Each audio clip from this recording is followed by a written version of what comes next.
Dieu parmi nous. C'est une idée plutôt réconfortante.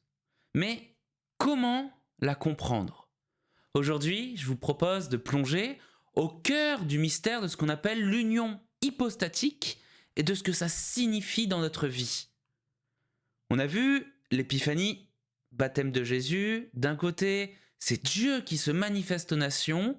De l'autre, c'est Jésus qui fait une déclaration publique de sa mission. Bonjour à tous, vous écoutez le catholique. Et aujourd'hui, je vous propose de découvrir ensemble comment Jésus peut être pleinement Dieu et pleinement homme.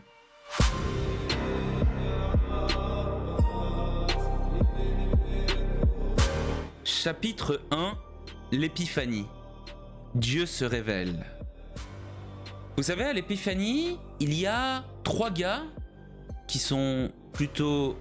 On les représente souvent avec des grands vêtements, de grandes barbes blanches, un aspect très érudit, même souvent ils sont couronnés. On les appelle les rois mages, les mages. C'était 3 sages qui venaient des 4 coins de la terre, enfin, des 3 autres plutôt. Et ces mages-là sont le symbole des nations. Eux, lorsqu'ils vont voir Jésus, ils vont venir reconnaître que Jésus, il est roi et sauveur. L'épiphanie, en fait, c'est cette première manifestation de l'union hypostatique. On voit un enfant humain, en fait, et on voit 3 grands sages, riches à l'évidence, qui viennent l'adorer comme un dieu. Donc on a déjà un premier indice de cette union. On voit aussi cette étoile qui va guider les mages. Et cette étoile, c'est un peu un signe pour nous, surtout aujourd'hui, que Dieu va se rendre visible, il va se rendre tangible dans nos réalités. On voit une étoile, c'est parfaitement compréhensible, c'est tangible comme réalité, on la voit briller dans le ciel, c'est magnifique, voilà, il y en a qui vont le dessiner avec des petits pics, qu'on est un peu plus jeune, qu'on est plus grand, on va se rendre compte que, ok, c'est une grosse boule de magma en fusion, c'est chaud quoi, mais ça reste une réalité tangible. Dieu nous guide à travers des réalités tangibles pour pouvoir nous mener à lui comme il a fait avec les mages. Dieu nous mène à lui avec une réalité tangible. Et on va voir très rapidement ce qu'est cette réalité tangible. Chapitre 2, le baptême de Jésus, une déclaration divine. Le baptême de Jésus, c'est réellement une nouvelle étape. C'est Jésus qui va se manifester publiquement comme fils de Dieu. C'était même les textes de l'évangile d'aujourd'hui. On voit le ciel s'ouvrir, l'Esprit Saint descendre sous la forme du colombe sur Jésus. Frère, celui-ci est mon fils bien-aimé en qui j'ai mis tout mon amour. Celui-ci est mon fils bien-aimé. Donc, on voit très bien, c'est Dieu qui parle. Dieu nomme publiquement, le Père nomme publiquement Jésus comme étant son fils. Donc on connaît la Trinité, le Père, le Fils, le Saint-Esprit, ça peut nous paraître un peu évident. Mais à ce moment-là, ça ne l'était pas. Donc le Père manifeste que Jésus est son Fils. On voit l'Esprit Saint qui intercède entre les deux, c'est très trinitaire en fait. C'est Dieu complètement qui se révèle, c'est assez magnifique. Donc l'Esprit Saint qui vient intercéder, qui va du Père jusqu'au Fils. Et le Père rajoute cette phrase « en qui j'ai mis tout mon amour ».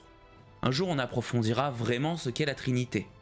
Mais on voit déjà Dieu, le Père, se donne pleinement dans le Fils. Il lui donne tout son amour. Dieu étant amour, c'est-à-dire que le Père se donne tout entier au Fils. Et donc le Père se donne tout entier en Jésus. Donc on voit déjà que Jésus a en lui tout l'amour du Père. Ça nous donne déjà un indice de plus sur la nature du Christ. L'union hypostatique se révèle un peu dans toute sa splendeur.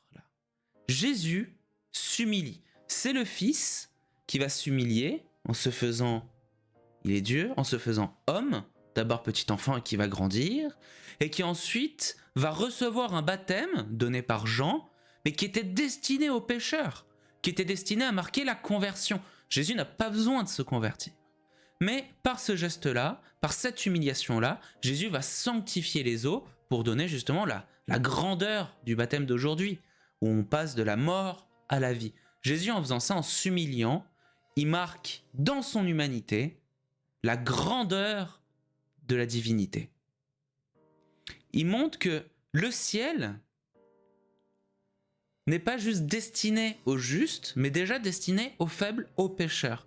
Que tous sommes appelés au ciel parce que Jésus lui-même a fait une démarche destinée aux pécheurs.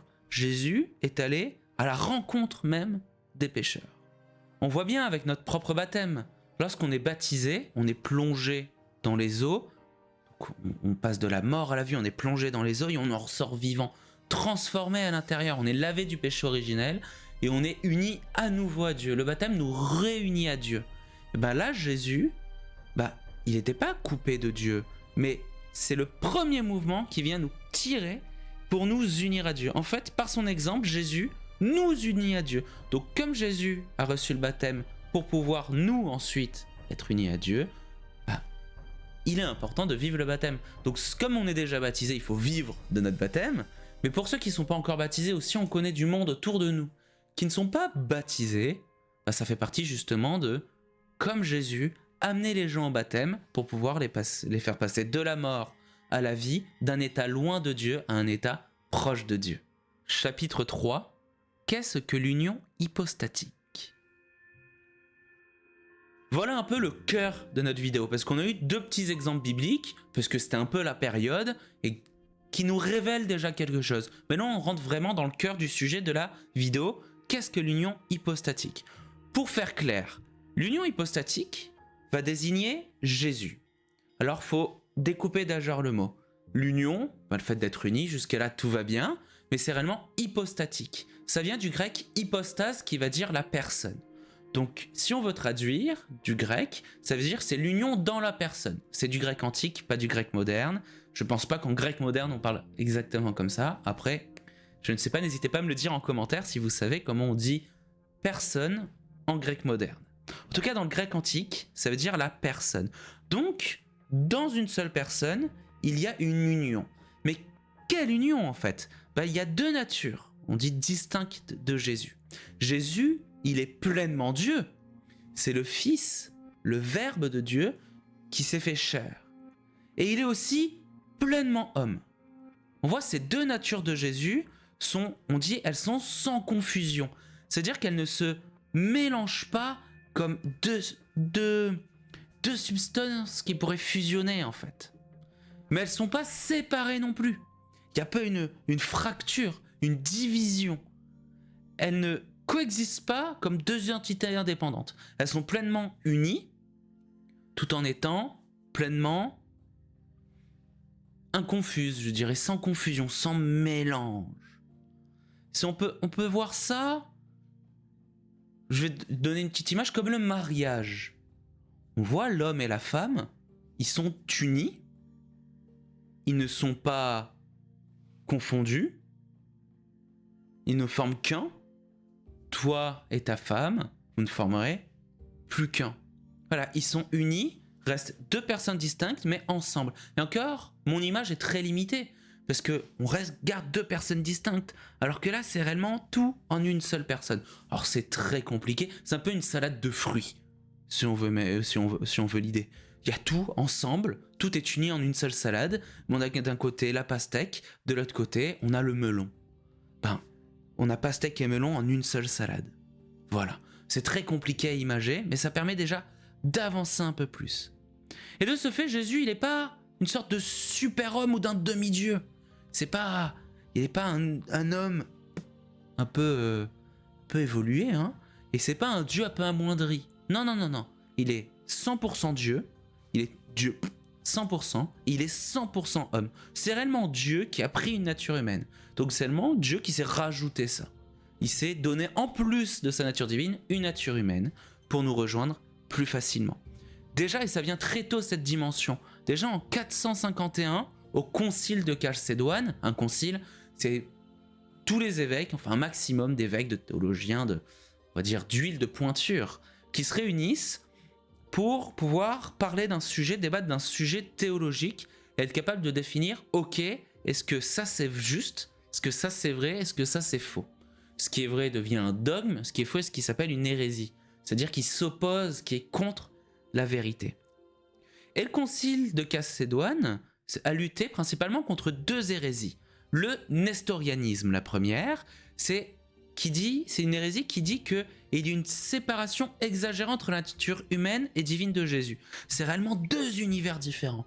En Jésus, il n'y a pas d'union parfaite. C'est vraiment deux entités bien séparées. C'est comme dans la vinaigrette pour eux. C'est l'huile et le vinaigre. L'huile d'un côté, le vinaigre de l'autre. On peut secouer autant qu'on veut, ça ne se mélangera pas. Pour le nestorianisme, c'est pareil. Puis il y avait derrière, à notre côté, une autre, c'est le monophysisme. Une deuxième hérésie. Et là, elle dit c'est une confusion des deux natures. Qui dit que l'humanité du Christ, elle est entièrement absorbée dans sa divinité. Et là, on peut voir un peu comme un sirop. Le sirop de grenadine. On met le sirop de grenadine, on y met de l'eau. Les deux sont parfaitement mélangés. Donc pour le monophysisme, c'est ça. Eh ben, le concile de Chalcédoine, les pères du concile, ont dit mais non. Alors Jésus, c'est bien une seule personne. Il n'a pas des troubles psychiques. Jésus, c'est une seule personne. Tout va bien dans sa tête, tout va bien dans son corps. Il n'est qu'une seule hypostase. Et dans son hypostase, dans sa personne, il y a deux natures distinctes. La nature humaine et nature divine. Elles sont unies, sans mélange, confusion ni division. Elles sont parfaitement unies. Évidemment, cette définition est devenue dogmatique. Ça veut dire que dire le contraire est en soi une hérésie, donc on s'oppose à la vérité. Comment on peut savoir que les gars ne se sont pas trompés? Déjà parce qu'ils ont beaucoup étudié le sujet, réellement ils se sont penchés dessus.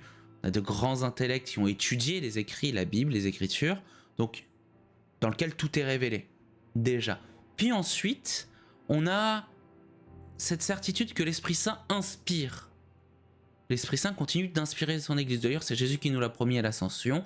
Je vous enverrai mon Esprit. Et l'Esprit est toujours là, et l'Esprit inspire toujours. Et l'Esprit n'est pas là pour nous tromper. C'est l'Esprit de vie, l'Esprit de vérité.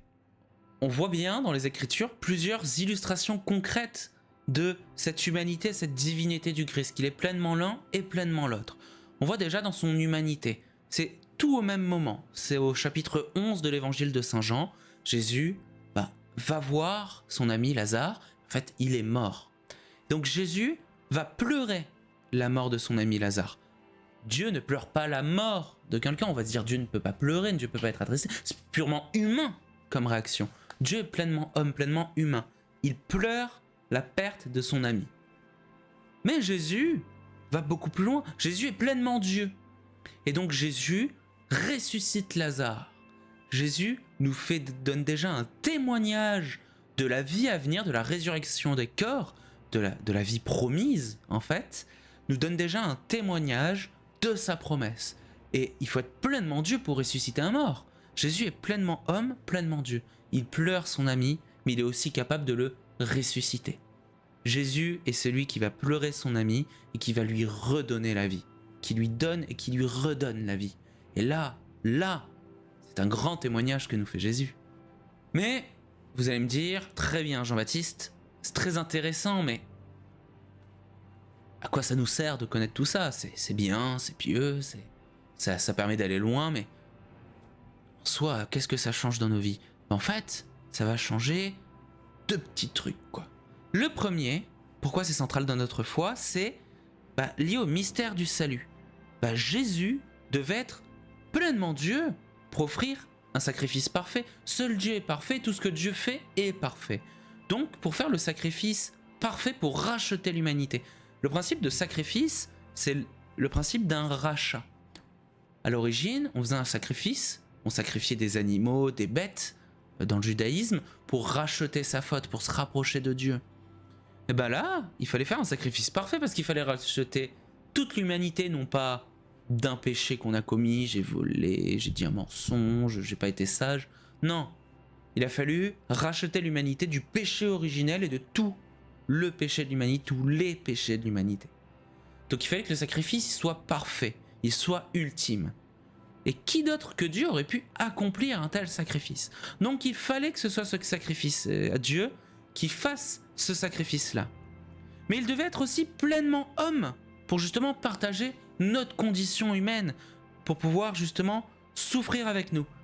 Jésus qui souffre, c'est Jésus qui présente notre souffrance au Père. C'est Jésus qui va venir prendre la condition des pécheurs. Jésus n'a pas péché, mais il a pris notre condition pécheresse pour pouvoir justement la sublimer, lui retirer le péché. Saint Athanase disait « Notre Dieu s'est fait homme pour que l'homme soit Dieu ». En fait, en se faisant homme, Jésus est venu nous prendre par la main pour pouvoir nous élever jusqu'à lui, pour pouvoir nous élever jusqu'au Père. Il y a évidemment la réconciliation. Dans l'union hypostatique, Jésus fait le pont, c'est un pont parfait entre Dieu et les hommes. On dit justement que l'Église, c'est le corps du Christ, ou le Christ en est la tête. C'est formidable, mais il y a une belle image, on donne ce titre justement au pape et à tous les prêtres, car ils font justement ce lien, ce pont. En fait, le pontife, le pape c'est le souverain pontife, le pontife, pontifex, celui qui fait le pont, le lien. En fait, il y a eu un gouffre qui s'est formé entre Dieu et les hommes. Jésus, c'est ce pont-là. Et on peut dire des prêtres et du pape justement, qui sont pontifes, pontifex, car dans l'Eucharistie, ils font ce lien, ils nous amènent Dieu, ils donnent Dieu aux hommes. Parce que Jésus leur a donné de faire ça. Oui, on retourne sur ce lien-là. Jésus, par son propre sacrifice, nous a rachetés, a créé un pont entre Dieu et les hommes, et un pont où on en fait mémoire, qu'on refait chaque jour, à chaque messe, on se rapproche encore plus de Dieu. Chapitre 4. Pourquoi cela nous concerne aujourd'hui? Alors oui, on a vu, ok, c'est important pour notre foi. Mais concrètement, pourquoi c'est important pour nous aujourd'hui? Déjà parce que Jésus va sanctifier toute notre existence. En assumant pleinement notre humanité, Jésus a relevé, a élevé, relevé, rendu sa dignité à notre condition humaine. Par ses actions, ses joies, le fait d'avoir grandi, d'être né, d'avoir grandi, d'avoir été un petit enfant, il est tombé, il s'est fait mal en jouant, par le fait d'avoir appris, par le fait d'avoir souffert et d'être mort, Jésus nous montre que la vie humaine, même dans ses aspects qui vont être les plus simples, les plus basiques, les plus joyeux, ou même les plus douloureux, peuvent et doivent être vécus en communion avec Dieu. C'est aussi une invitation à reconnaître la présence de Dieu. L'union hypostatique nous rappelle que Dieu n'est pas éloigné de nos réalités humaines. Dieu, c'est pas quelqu'un qui est au-dessus, qui se contente d'observer, de surveiller comme avec une grande caméra. Et là, bon, il est bien, lui, il est mal, il est méchant, puni, machin chose. Déjà, Dieu ne nous punit pas. Dieu n'est pas là pour nous fliquer. C'est pas Big Brother, en fait. Dieu voit tout, évidemment. Mais c'est pas là pour nous fliquer, en fait. Dieu est avec nous. C'est notre ami, notre compagnon. C'est notre meilleur ami, en fait. Il est avec nous. Il connaît nos joies. Il connaît nos peines. Il connaît nos luttes. Et le fait de pouvoir connaître tout ceci, d'être avec nous dans ces moments-là, qu'ils soient joyeux comme tristes, simples comme complexes, ça nous invite à revoir, à reconnaître la présence de Dieu dans chaque petite chose du quotidien, dans chaque chose du quotidien. Et quand on arrive à rentrer dans cette dimension de dans chaque petite chose que je fais, j'arrive à y voir Dieu, c'est là qu'on devient saint, c'est là qu'on devient grand. Il y a évidemment aussi un grand lien avec notre prière, mais aussi l'Eucharistie. Déjà dans la prière, nous pouvons nous adresser à Jésus en toute confiance, car on sait que Jésus va non seulement comprendre ce qu'on lui dit, après c'est Dieu, il comprend tout, mais il a vécu ce qu'on lui dit. Donc pour nous, ça nous aide. Dieu n'avait pas besoin pour comprendre ce qu'on vit d'être homme, mais nous, ça nous donne un élan de confiance en fait, énorme. Je peux dire à Jésus, ok, je souffre de ça, j'ai perdu un proche, Jésus, j'en souffre. Les Écritures nous montrent que Jésus a perdu son ami Lazare, que son ami Lazare est mort, et que Jésus il en a souffert. On voit dans les Écritures, la tradition nous dit que Saint Joseph est mort assez tôt dans la vie de Jésus. Jésus en a souffert quand même. C'était son père adoptif, c'est l'homme qui a pris Jésus sous sa protection, qui a décidé de l'éduquer, d'en faire un homme. Bien sûr que Jésus il en a souffert. Jésus connaît nos peines. Jésus sait que ça fait mal quand on tombe. Jésus était un enfant qui a joué il est tombé. Jésus sait que ça fait mal quand on se blesse au travail. Il a très certainement exercé le métier de charpentier comme relève de Saint Joseph. Évidemment que Jésus sait ce qu'est le labeur, ce que ça fait de trimer dans le travail, ce que ça fait de se blesser au travail. Et Jésus connaît nos peines. Jésus sait ce que ça fait d'être harcelé en fait. Il y a les pharisiens, toutes les grandes autorités juives qui voulaient juste sa mort. Jésus sait ce que c'est le harcèlement. Jésus sait quelle douleur ça fait. Jésus nous rejoint. Donc quand on parle à Jésus, Jésus nous comprend. Il n'est pas au-dessus, juste là à surveiller, à regarder passivement. Il est avec nous activement. Jésus marche avec nous, nous tient par la main. C'est une présence active en fait. Donc, dans notre prière, on peut vraiment s'adresser avec confiance car Jésus connaît et comprend la réalité de nos vies. Et aussi dans l'Eucharistie. L'union hypostatique se manifeste concrètement dans ce sacrement. Si on voit le pain et le vin devenir le corps et le sang du Christ. En fait, c'est cette réalité purement humaine. Hein. C'est du pain, du vin, donc c'est-à-dire quelque chose qui est fabriqué par l'homme. Le pain, c'est fruit de la terre et du travail des hommes. Il n'y a pas plus humain que ça en fait. Le vin, c'est fruit de la vigne et du travail des hommes. Pas plus humain quoi, c'est tout pareil. C'est pas moins humain, pas plus humain, c'est tout pareil. Et qui sont unis au corps et au sang d'un homme qui est aussi Dieu. Alors là, on est dans une réalité quand même exceptionnelle. C'est-à-dire là, on le voit, la réalité. En soi, Dieu, déjà, n'a pas de corps, n'a pas de sang. Donc déjà, quelque chose de particulier, le fait que du pain et du vin deviennent du corps et du sang, substantiellement corps, substantiellement sang, on voit que c'est déjà quelque chose de surnaturel qui ne peut être fait que par un Dieu. Nous, on n'y arrivera jamais. Jamais on ne pourra changer la substance de quelque chose. Ce n'est pas possible. Donc déjà, c'est quelque chose qui est au-delà du miracle, qui vient de quelque chose, qui est quelque chose qui vient de Dieu, déjà. Puis en plus, on a cette union qui nous illustre parfaitement, concrètement, ce qu'est l'union hypostatique. C'est une réalité humaine qui est unie à une réalité divine. Dans l'Eucharistie, l'Eucharistie unit une réalité humaine et divine. Un miracle, le cœur et le sang d'un Dieu, et du pain et du vin. Et ça, c'est assez exceptionnel. C'est exaltant. Je dirais pas troublant, mais exaltant en fait. On ne peut que contempler cette chose. C'est à contempler, c'est à contempler.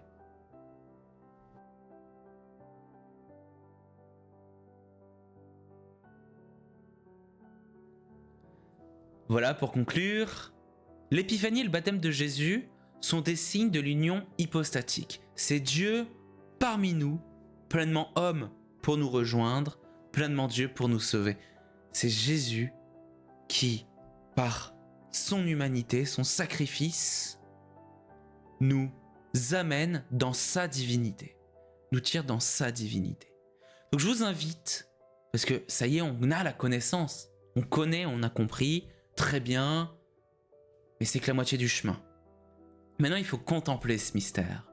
Prendre du temps au quotidien pour se rendre compte que ça ne prend même pas beaucoup de temps en fait. Essayez de se rendre compte que Dieu, dans chaque instant de nos vies, il est avec nous. Que dans chaque petite chose de nos vies, Jésus, il est là. Dans le moment de joie, Jésus est là. Dans l'allégresse, Jésus, il est là. Dans le travail, Jésus, il est là. Dans la peine, la souffrance, Jésus, il est toujours là. Tout le temps, en permanence. Il nous tient par la main et nous accompagne. Il faut juste rentrer du coup dans cette démarche de « Ok Jésus, je reconnais que tu es avec moi, à côté de moi, et que tu me tiens par la main et que tu me mènes au Père. Que tu fais de moi, en fait, presque un Dieu, comme dit le psaume. Tu l'as voulu un peu moindre qu'un Dieu, le couronnant de gloire et d'honneur. » C'est ce que disent les psaumes. Dieu nous a voulu un peu moindre qu'un Dieu, nous couronnant de gloire et d'honneur. Nous sommes faits pour être couronnés de gloire et d'honneur, d'être semblables à Dieu. L'homme est fait à l'image de Dieu. On est fait pour être couronné de gloire et d'honneur à l'image de Dieu. Donc, prions, prenons du temps pour le contempler, aussi devant le Saint-Sacrement, à l'adoration eucharistique, se poser et contempler cette union Dieu avec nous, Dieu parmi nous, dans l'Eucharistie, dans sa personne, dans la personne de Jésus, Dieu est présent. Et comme disait saint Athanase, notre Dieu s'est fait homme pour que l'homme soit Dieu. N'hésitez pas à liker la vidéo, à vous abonner, à mettre un commentaire sur est-ce que vous avez déjà entendu parler de l'union hypostatique, est-ce que vous connaissez ou non, est-ce que vous avez peut-être des témoignages à nous partager dessus, pourquoi pas d'autres informations, de plus grandes informations pour pouvoir grandir ensemble dans la sainteté. Je vous dis à bientôt, prosit.